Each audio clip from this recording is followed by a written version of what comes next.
Aadhaar card download ಮಾಡುವುದು. Google ಕ್ರೋಮ್ನ open ಮಾಡಿ UIDAI ಎಂದು ಸರ್ಚ್ ಮಾಡಿ. ನಂತರ ವೆಬ್ಸೈಟಿನ ಕೆಳಗಡೆ ಡೌನ್ಲೋಡ್ ಆಧಾರ್ ಆಪ್ಷನನ್ನು ಸೆಲೆಕ್ಟ್ ಮಾಡಬೇಕು.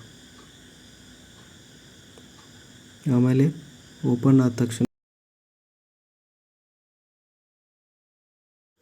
ಆಧಾರ್ ಸಂಖ್ಯೆ ಮತ್ತು ಕ್ಯಾಪ್ಚಾ ಕೋಡನ್ನು ಹಾಕಿ ಸೆಂಡ್ OTP ಅಂತ ಕೊಡಬೇಕು. ರಿಜಿಸ್ಟರ್ ಮೊಬೈಲ್ ನಂಬರ್ಗೆ ಬಂದಂತಹ OTPಯನ್ನು ಕೆಳಗಡೆ ನಮೂದಿಸಿ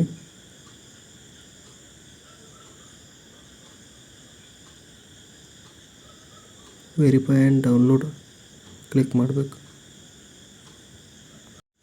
ಡೌನ್ಲೋಡ್ ಆದಂಥ ಆಧಾರನ್ನು ಫೈಲ್ ಮ್ಯಾನೇಜರ್ನಲ್ಲಿ ಓಪನ್ ಮಾಡಿ ಆ PDFಗೆ ಪಾಸ್ವರ್ಡ್, ನಿಮ್ಮ ಹೆಸರಿನ ಮೊದಲ 4 ಕ್ಯಾಪಿಟಲ್ ಅಕ್ಷರಗಳು ಮತ್ತು ಇಯರ್ ಆಫ್ ಬರ್ತ್ನ ನಮೂದಿಸಿ ಓಪನ್ ಅಂತ ಕೊಡಬೇಕು. ಈಗ ನಿಮ್ಮ ಆಧಾರ್ ಕಾರ್ಡ್ ಡೌನ್ಲೋಡ್ ಆಗಿರುತ್ತೆ. ಥ್ಯಾಂಕ್ಸ್.